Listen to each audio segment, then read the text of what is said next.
Hello friends, कैसे हैं आप सब और क्या हाल चाल हैं आपके।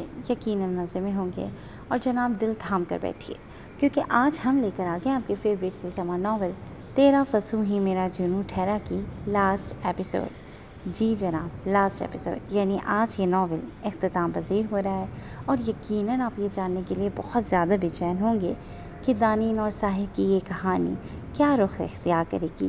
क्या वो दोनों बच पाएंगे और क्या दानीन को उसके प्यारों का प्यार दोबारा मिल पाएगा या नहीं। तो जनाब, इन तमाम सवालों के जवाब के लिए तो आपको ये एपिसोड पढ़नी ही पड़ेगी। तो फिर इंतज़ार नहीं कराते, जल्दी से ले चलते हैं आपको लास्ट एपिसोड की तरफ।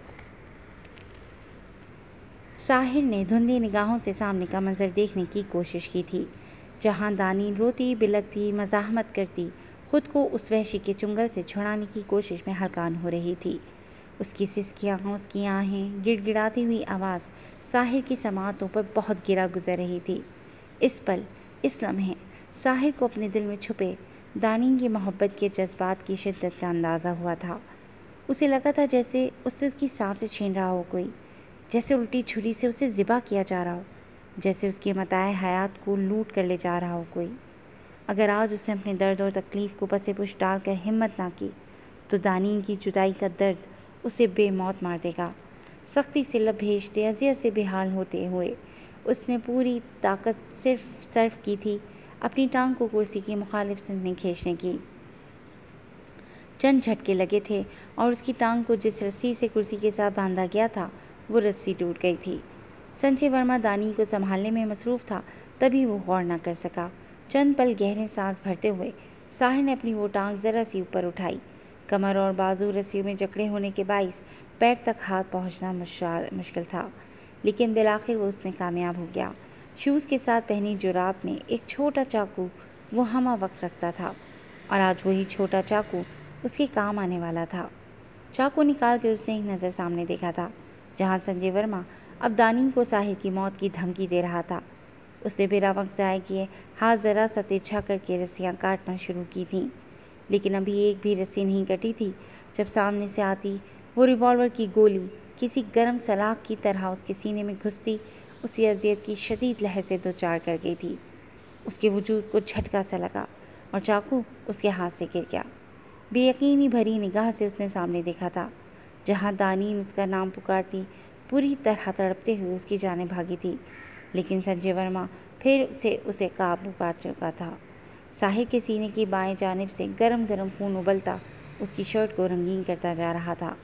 उसने एक आखिरी निगाह दानीन के वजूद पर डाली थी, जिसे अपने साथ घसीटते हुए संजय वर्मा आखिरी सीढ़ी चढ़ता उसकी नज़रों से ओझल हो चुका था। कुछ देर बाद हेलीकॉप्टर की आवाज़ भी सुनाई देने लगी थी। संजय वर्मा दानीन को लेकर जा रहा था, तो क्या वाकई उसमें इतनी हिम्मत नहीं कि वो अपनी बीवी की हिफाजत कर सके? साहिर ने पैर से चाकू अपनी जानिब खींचने की कोशिश की, लेकिन चाकू फासले पर था। उसने नीचे झुककर चाकू उठाने की कोशिश की थी, लेकिन रस्सियों में जकड़े उसके वजूद ने इस बात की भी इजाज़त नहीं दी थी। नो! वो बेबसी के आलम में तड़पता चिल्लाया था। तभी चाकू से अधकटी वो रस्सी उसकी मज़ाहमत पर टूट गई। गिरफ्त ढीली होने पर साहिर ने आंखें खोलकर बेयकीनी से रस्सी को देखा था।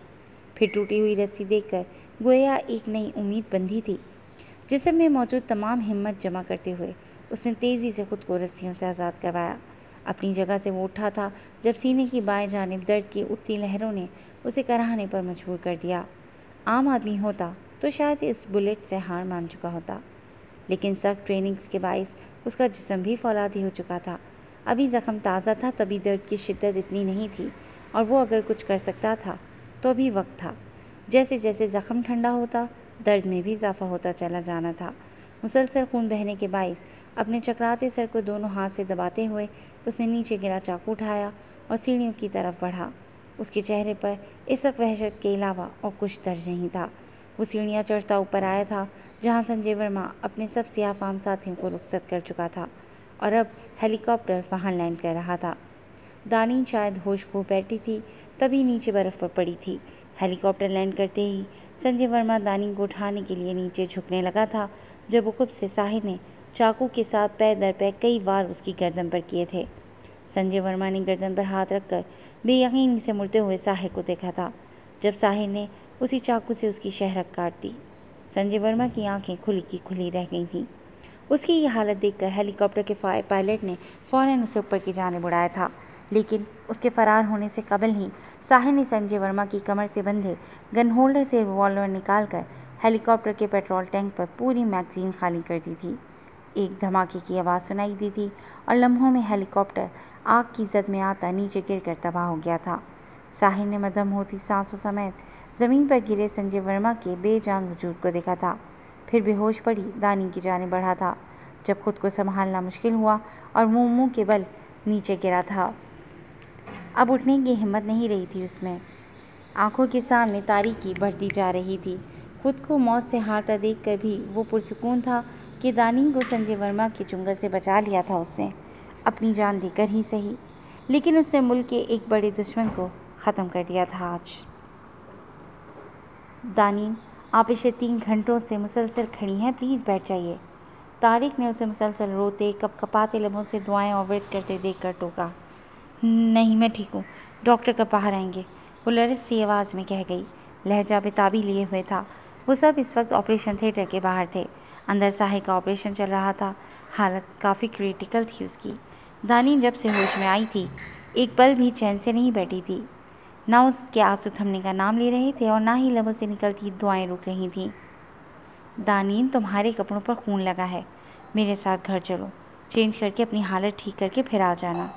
रुकैया भाभी ने उसके चेहरे के गिर्द हाथों का प्याला सा बनाते हुए नरमी से उसे समझाने की कोशिश की थी। पहाड़ों के दरमियान बने उस मैदान से लेकर हॉस्पिटल आने तक दानी साहिर के साथ रही थी। कभी उसके सीने से उबलते खून पर हाथ रखकर उसे रोकती हुई, कभी उसकी पेशानी का जख्म छूकर बिलकती हुई, कभी उसे बंद पलकों को खोलने का इसरार करती हुई। वो कोई दीवानी ही लगी थी। नहीं भाभी, मैं यहीं रहूँगी, साहिर के पास। दानी के ज़िद्दी लहजे पर रुकैया भी खामोश हो गई थी। बेटे, हौसला रखें, बहुत हिम्मत वाला है साहिर, कुछ नहीं होगा उसे। मेजर उबैदुल्ला, जो तारिक के ज़रिए तमाम हकीकत से वाकिफ़ हो चुके थे, उन्होंने आगे बढ़कर दानी के सर पर हाथ रखा। वो लपकाटती सर झुका गई थी। तभी ऑपरेशन थिएटर का दरवाज़ा खुला और डॉक्टर बाहर आए। डॉक्टर, कैसा है साहिर? लहजे में तड़प और बेताबी लिए सबसे पहले दानी ही डॉक्टर की जाने बढ़ी थी। गोली निकाल दी है हमने, ख़तरे से बाहर हैं वो, लेकिन अभी होश में आने में वक्त लगेगा उन्हें। डॉक्टर ने गोया नई ज़िंदगी की नवीद सुनाई थी उसे। मैं एक बार मिल सकती हूँ उसे? दानी ने पुरुमीद निगाहों से डॉक्टर की जानिब देखा। जी, उन्हें प्राइवेट रूम में शिफ्ट करते हैं, फिर आप मिल लीजिएगा। डॉक्टर साहब इस बात में सर हिलाते हुए वहाँ से चले गए। दानी को लगा था जैसे कब से रुकी उसकी सांसें अब बहाल हुई हों। साहिर को एक नज़र देखने के बाद घर जाकर शुक्राने के नवाफिल अदा करने का इरादा बांधा था उसने कि अब तो शुक्राना वाजिब था। साहिर की जान बच जाने का शुक्राना और उसका दानी की ज़िंदगी में आने का शुक्राना। मैं तो रुकैया के साथ तुम्हारे घर आया था जब ताबिंदा ने सारी सूरत हाल बताई। मैं एक पल को चकरा कर रह गया था कि ये सब हुआ क्या है, और तुम अकेले ही चल पड़े मुकाबला करने। मुझे तो कॉल करते, हम टीम लेकर जाते तो तुम्हें इतना कुछ सहना ना पड़ता। वो तो भला हो हमारे IT एक्सपर्ट राहील का, जिसने उस नंबर की लोकेशन बताई मुझे जो तुमने ट्रेस करवाई थी। उस लोकेशन तक पहुंचकर मैं फिर कंफ्यूज था कि किस सिमत में जाऊं। अलबत्ता टीम से राब्ते में था तो बैकअप के लिए पुलिस की एक टीम मुझे फॉलो कर रही थी।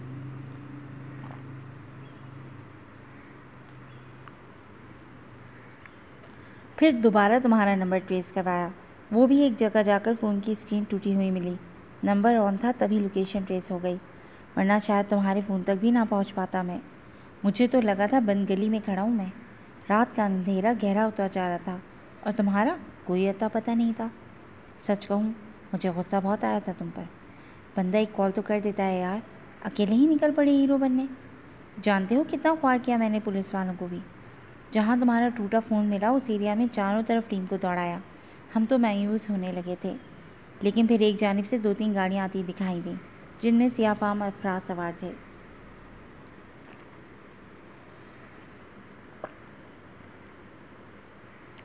गाड़ियाँ करीब से गुजरते हुए उनकी बातों से शक गुजरा था उन पर, लेकिन वक्त कम होने की वजह से उन्हें फॉलो करने की बजाय हम लोग उस सिमत बढ़े जिधर से वो आते दिखाई दिए थे। चंद मिनट बाद ही धमाके की आवाज़ सुनाई दी। मेरा तो दिल लरस कर रह गया था उस वक्त। रात के अंधेरे में नज़र आती आग की वो रोशनी हमारे लिए मोमिन साबित हुई। वहाँ तक पहुँचे तो संजय वर्मा को मुर्दा हालत में पाया। तुम दोनों को भी गिरे देखकर एक पल को मुझे लगा था जैसे मैंने खो दिया तुम्हें, लेकिन सांस चेक करने पर सांसों की रवानी का इल्म हुआ। तभी तुम दोनों को गाड़ी में सवार करके हम लोग हॉस्पिटल की तरफ रवाना हुए। दानी तो रास्ते में ही होश में आ गई थी, लेकिन तुम्हारा अच्छा खासा खून ज़ाया हो चुका था। गोली दिल के करीब से होकर गुजरी थी। डॉक्टर्स ने पहले तो माजरत कर ली थी, लेकिन हमारे इसरार और सर उबैदुल्ला के आने पर ऑपरेशन शुरू कर दिया गया था और फाइनली तुम अब यहाँ पट्टियों में जकड़े मेरे सामने बैठे हो। तारिक उसके बेड से कुछ फासले पर रखी चेयर पर बैठा उसे सारी तफसीलात से आगाह कर रहा था। तानीन कहाँ है?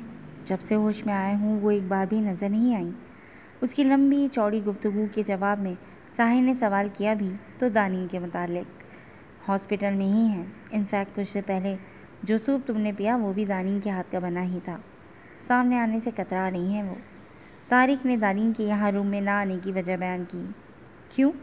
साहिल ने हैरान होते हुए अबरू उचका कर उसे देखा। शायद शर्मिंदा है तुमसे, तुम्हारे साथ रवा रखे गए अपने सलूक से। हकीकत सामने आई है तो तुमसे नज़र मिलाने के काबिल नहीं समझ रही खुद को। थोड़ा वक्त दो, सब ठीक हो जाएगा। तारिक ने नरम लहजे में उसे समझाया था। साहिल खामोश हो गया। मैंने कहा ना कि मुझे बैंडेज चेंज नहीं करवानी। पहले मेरी बीवी को बुलाओ जो मुझसे छुपी बैठी है बाहर। वो बच्चों की तरह ज़िद्दी लहजा इख्तियार किए बैंडेज चेंज करवाने से इनकारी था।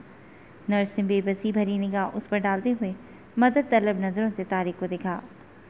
साहिर, ये क्या बचकाना हरकत है? ज़ख़म की केयर नहीं करोगे तो ज़ख़म ठीक कैसे होगा? तारिक ने दबे दबे लहजे में डपटा था उसे। ज़ख़म उसी के हाथ से ठीक होगा जो मेरे हर ज़ख़म की दवा है। बस बहुत हो गया। तुम बुला रहे हो उसे या मैं खुद बाहर जाऊँ? आह! रूठे लहजे में कहकर अपनी जगह से उठते हुए वो कर रहा था। अच्छा ठीक है, मैं कोशिश करता हूँ, लेकिन तुम अपनी जगह से मत उठो प्लीज़। स्टिचेस खुल गए तो लेने के देने पड़ जाएंगे। तारिक ने बाकायदा उसकी मन्नत की थी। साहिल इस बात में सर हिलाता फिर से बेड की पुश से सर टिका गया। तारिक कमरे से बाहर आया था जब दरवाजे के करीब दानी को खड़े पाया। उसके चेहरे से जाहिर हो रहा था कि वो अंदर की तमाम बातें सुन चुकी है। दानीन, आपको अंदर जाना होगा। अब कि आपका ये गुरेज वो बर्दाश्त नहीं कर पाएगा। आपके लिए वो अपनी जान पर खेल गया। अब आपकी थोड़ी सी तवज्जो पर तो हक बनता है ना उसका। यूँ नज़रें चुराने से मसाइल हल नहीं होंगे। उसका सामना करें, बातचीत करके मामला सॉर्ट आउट करने जाएं। वो अंदर मुंतज़िर है आपका। आप जाएंगी तो वो बैंडेज करवाएगा। तारिक की बात पर वो चंद लम्हे शशोपंज का शिकार रही थी। फिर हिम्मत जमा करती दरवाज़ा खोलकर अंदर दाखिल हुई। साहिल ने बड़े गौर से उसकी जानिब देखा था, जिसकी निगाहें झुकी हुई थीं। सिस्टर, आप जाएं, मेरी वाइफ आ गई हैं, अब वो बैंडेज कर देंगी। साहिल इस लम्हे किसी तीसरे की मौजूदगी नहीं चाहता था। उसकी बात पर दानी वहीं रुक गई थी। लेकिन आप, नर्स ने कुछ कहना चाहा था जब साहिल ने दायां हाथ उठाकर उसे खामोश करवाया। मेरी बीवी भी मेडिकल की स्टूडेंट रही हैं और बैंडेज करना अच्छे से जानती हैं। आप जा सकती हैं। लहजे में खुरदरापन लिए उसने दरवाजे की जानिब इशारा किया था। नर्स खामोशी से वहाँ से चली गई। आपको वहाँ बुत बनकर खड़े रहने के लिए नहीं बुलाया। शौहर बीमार है तो कुछ खातिर तवाज़ो कर दें उसकी। उसे अपनी जगह जमे देख कर साहिल ने तंज किया था।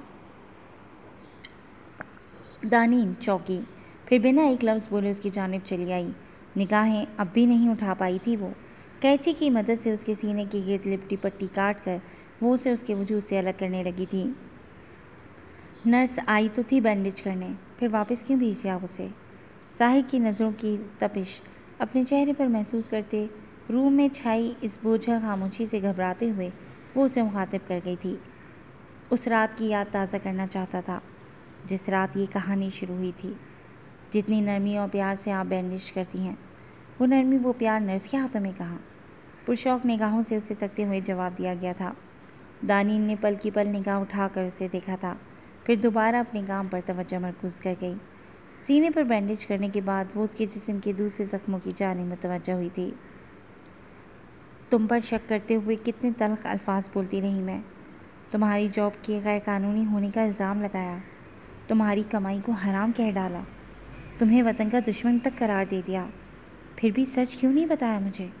खामोशी से सब बर्दाश्त करते रहे क्यों? एक्सीडेंट के बाइस उसके बाजू पर बने जख्म पर ऑइंटमेंट लगाते हुए वो दिल में आया सवाल ज़बान पर ले आई थी। साहिर चंद लम्हों के लिए खामोश हुआ था। अब भी नहीं बताओगे? वो सर झुकाए आहिस्तगी से कह गई। साहिर ने बगौर उसके चेहरे को देखा था, जो शायद निगाहें झुकाए आंखों में आई नमी जब्त करने की कोशिश कर रही थी। आपको खोने से डरता था। बिलाखिर वो उसके सामने एतराफ़ कर ही गया था। उसकी पेशानी से बाल हटाते हुए, वहाँ बने ज़ख्म पर मरहम लगाते हुए दानिंग के हाथ थमे थे। साहिर के इस डर और खौफ के मुतालिक तो तारिक भी दानिंग को सब कुछ बता चुका था। जब जब दानिंग के रवैये से दिल बर्दाश्त होकर वो तारिक के पास आता था, उन लम्हों में हुई सारी गुफ्तगू तारिक दानिंग के गोश गुजार कर चुका था। और अगर उस दिन मैं तुम्हें खो देती तो शायद खुद भी जी ना पाती। भुराए हुए लहजे और ठगे छुपे अल्फाज में ही सही, लेकिन वो साहिर पर अपने दिल के जज्बात आश्कार कर गई थी। साहिर ने बिना कुछ कहे अपनी उंगलियों की पोरों पर उसके आंसू चुन लिए थे। गुजरे वक्त का मदावा कोई नहीं कर सकता था, लेकिन आने वाले वक्त को वो अब खूबसूरत बना सकते थे, क्योंकि उन दोनों के दरमियान छाई हर गलतफहमी छट चुकी थी। 3 माह बाद। कहीं जा रहे हो तुम? दानिंग ने उसे तैयार होकर कमरे से निकलते देखा तो किचन से बाहर आती पूछ गई। हाँ, आपके साथ एक नई ज़िंदगी शुरू करने से पहले माजी का एक हिसाब बाकी रहता है। आज वो आखिरी काम पूरा करने जा रहा हूँ। साहिर ने इस बात में सर हिलाया था। अभी तुम पूरी तरह ठीक नहीं हुए, रेस्ट की ज़रूरत है तुम्हें, चलो कमरे में। दानिंग ने खफकीसी से देखा था। बस चंद घंटों की बात है दानी, जल्दी लौट आऊँगा मैं। साहिर का लहजा नरम था। ऐसा कौन सा काम है, ज़रा मुझे भी तो पता चले। दानी ने आंखें सिकोड़ते हुए उसे देखा। है एक ज़रूरी काम, कुछ रिश्तों के दरमियान मौजूद गलतफहमियां मिटानी है। असल मुजरिम का चेहरा सामने लाना है। और साहिर न जाने कौन सी पहेलियां बुझवा रहा था जब गेट की बेल सुनाई दी। इतनी सुबह सुबह कौन आ गया? दोनों बैग बड़बड़ाए। मैं देखता हूँ। साहिर बाहर के जाने बढ़ा। दानी ने इस बात में सर हिलाती फिर से किचन में जा चुकी थी, जहाँ वो नाश्ते के बाद बर्तन धो रही थी। पिछले 3 माह से उसने मुलाजमत की छुट्टी कर दी थी। ऑफिस से रिज़ाइन कर दिया था कि अब वो साहिर की मर्ज़ी के मुताबिक ढल जाना चाहती थी और जानती थी कि साहिर को उसका घर रहना पसंद है। तभी उसने घर खुद संभाल लिया था। इन 3 माह में उसने बहुत अच्छी तरह साहिर का ख्याल रखा था। उसकी खुराक, मेडिसिन वक्त पर देना, उसके नखरे उठाना, ज़बरदस्ती उसे कुछ ना कुछ खिलाते पिलाते रहना। इन 3 महीनों में उसका एक अलग ही रूप सामने आया था, जो साहिर को बहुत भाया था। अस्सलाम वालेकुम। वो तेज़ी से हाथ चलाती अब बर्तन खुश करते उन्हें टोकरी में रख रही थी, जब जानी पहचानी आवाज़ पर हैरान होती पलटी। निगाह सामने मौजूद शख्स तक गई तो वो जैसे साकत रह गई थी। अरसल, लबों से बेयकीनी भरा नाम बरामद हुआ था। फाइनली तुम मिल ही गई हमें। जानती हो कितना ख्वार किया है तुमने हमें, वो सदा के शरारती लहजे में कहता उसकी जाने बढ़ा था। तुम यहाँ? अल्लाह, मुझे यकीन नहीं हो रहा। उसके साथ लगते उसके चेहरे को हाथों से छूने के बाद भी वो यकीन करने में मुतामल थी। साहिर, देखो मेरा भाई आया है मुझसे मिलने। उसके लहजे से खुशी छुपाए ना छुप रही थी। चेहरा तमतमाने लगा था, जबकि आंखें इतने अरसे बाद अरसल को अपने सामने देखकर छलक उठी थी। साहिर उसकी धूप छाँव से कैफियत को देखता रह गया। कोई और भी आया है तुमसे मिलने? अरसल के कहने पर वो हैरान हुई। किचन के दरवाजे की जानिब आई। जब बाहर खड़ी शख्सियत को देखकर उसकी आंखों में हैरत उतरी थी। जारी है। जी तो रीडर्स, ये थी आज की एपिसोड। आपसे मिलेंगे कल एक नई एपिसोड के साथ, इस नॉवल की लास्ट एपिसोड के।